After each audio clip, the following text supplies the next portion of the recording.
Hello guys, English के गू channel में एक बार आपका फिर से स्वागत है।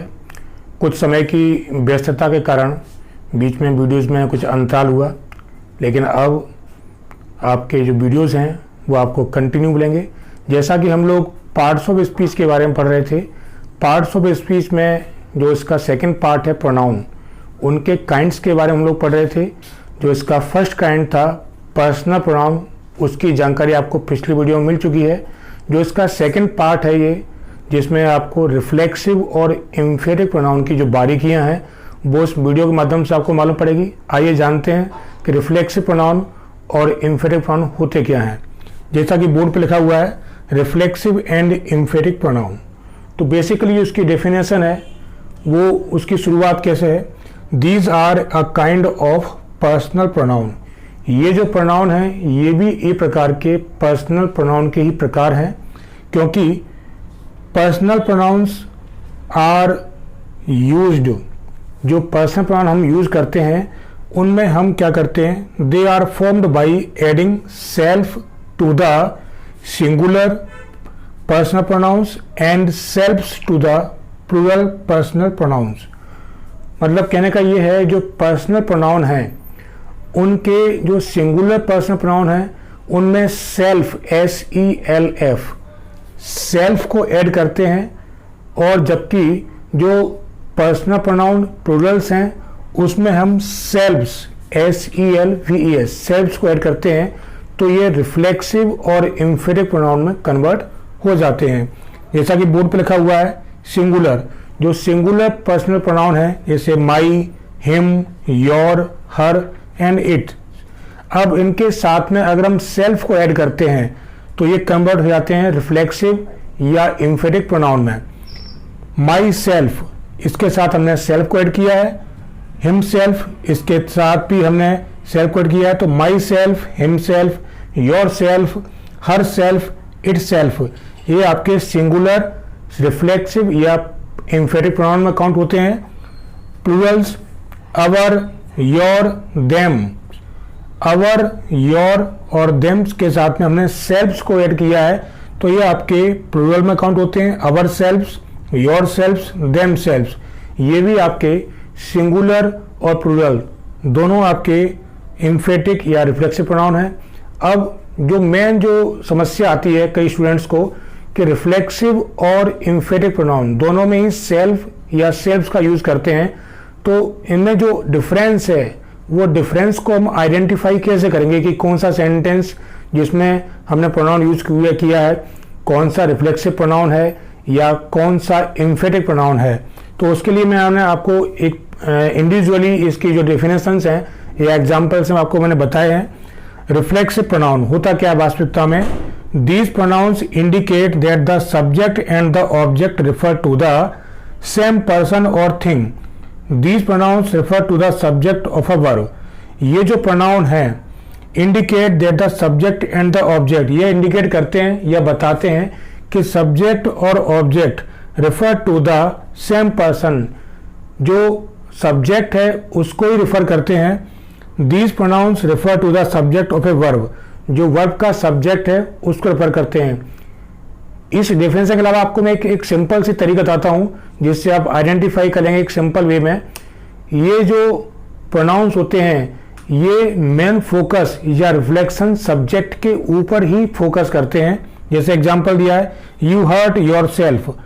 अब यहाँ जो योर सेल्फ है ये रिफ्लेक्सिव प्रोनाउन है, और इस सेंटेंस का जो अर्थ है वो है यू हर्ट योर सेल्फ, आपने स्वयं को हर्ट किया, यानी आपने स्वयं को परेशानी पहुंचाई।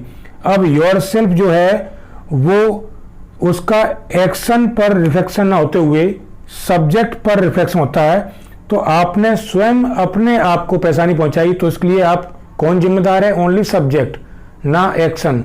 एक्शन जिम्मेदार ना होते हुए इसमें जो जिम्मेदारी है वो सब्जेक्ट की है, तो मेन जो रिफ्लेक्शन है वो सब्जेक्ट के ऊपर पड़ता है। सेकंड एग्जांपल दिया मैंने, ही ऑलवेज टॉक्स अबाउट हिमसेल्फ, वह हमेशा अपने बारे में ही बात करता है। तो जो हिमसेल्फ है ये रिफ्लेक्ट किसके ऊपर करता है, सब्जेक्ट के ऊपर, ही के ऊपर। तो कहने का मतलब ये है कि जहां पर प्रोनाउन के द्वारा जो मेन फोकस है वो एक्शन पर ना होते हुए सब्जेक्ट के ऊपर होता है, रिफ्लेक्शन सब्जेक्ट के ऊपर होता है, उसे बोलते हैं रिफ्लेक्सिव प्रोनाउन। इसके बाद हम बात करते हैं जो इसका सेकंड जो पोर्शन है, इम्फेटिक। इम्फेटिक प्रोनाउन वास्तविकता में होते क्या हैं? These pronouns are used with a noun. ये प्रोनाउंस भी हम किसके साथ यूज करते हैं? नाउन के साथ में। और अ प्रोनाउन, नाउन अगर नहीं है, इसके अलावा अगर प्रोनाउन दिया है तो उस प्रोनाउन के साथ भी हम इसका यूज करते हैं। For the sake of emphasis. इसका जो मूल उद्देश्य है इम्फेसिस, इम्फेसिस में होता है प्रभाव दिखाने के लिए, अपना जो इम्पैक्ट है उस इम्पैक्ट को बताने के लिए। जैसा कि एग्जाम्पल दिया हुआ है, द वॉल इटसेल्फ फेल। जो दीवार है वो अपने आप गिरी। तो ये जो प्रोनाउन है इसका सीधा इम्पैक्ट पड़ता है एक्शन के ऊपर, ना कि सब्जेक्ट के ऊपर। इसके लिए अगर कोई भी एक्शन है उसके लिए जो रिस्पॉन्सिबिलिटी है वो सब्जेक्ट की ना होकर एक्शन की होती है। तो इटसेल्फ जो है वो फेल, यानी कि स्वयं अपने आप दीवार गिरी। जो इसका इम्फेसिस है वो एक्शन के ऊपर पड़ता है। Second example, I myself want to get rid of him. मैं स्वयं उससे मुक्ति चाहता हूं।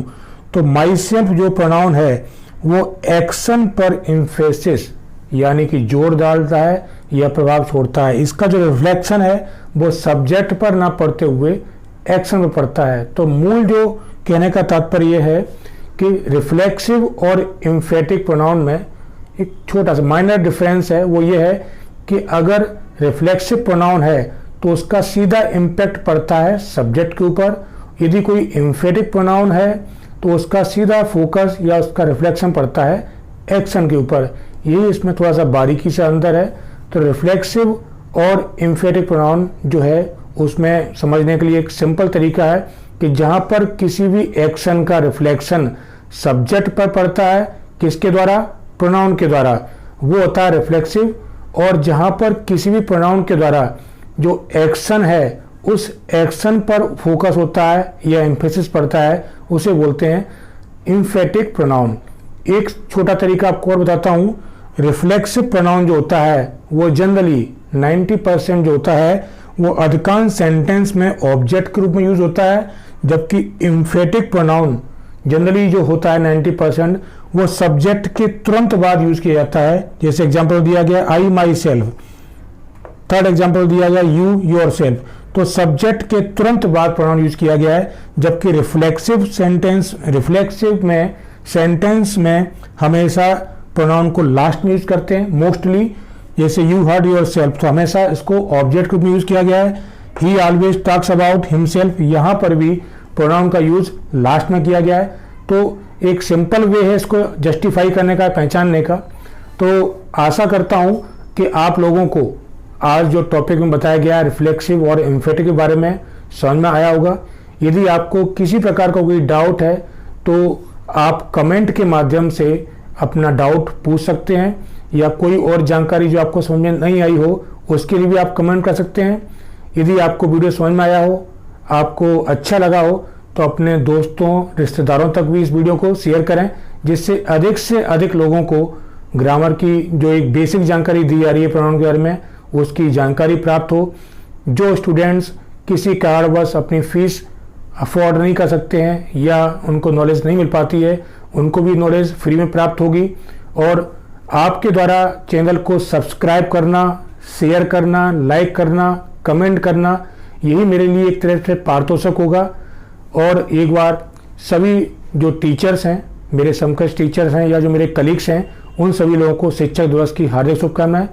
अगले वीडियो में जो इसका नेक्स्ट काइंड है उसके बारे में पढ़ेंगे। तब तक के लिए बहुत बहुत धन्यवाद। Thank you very much.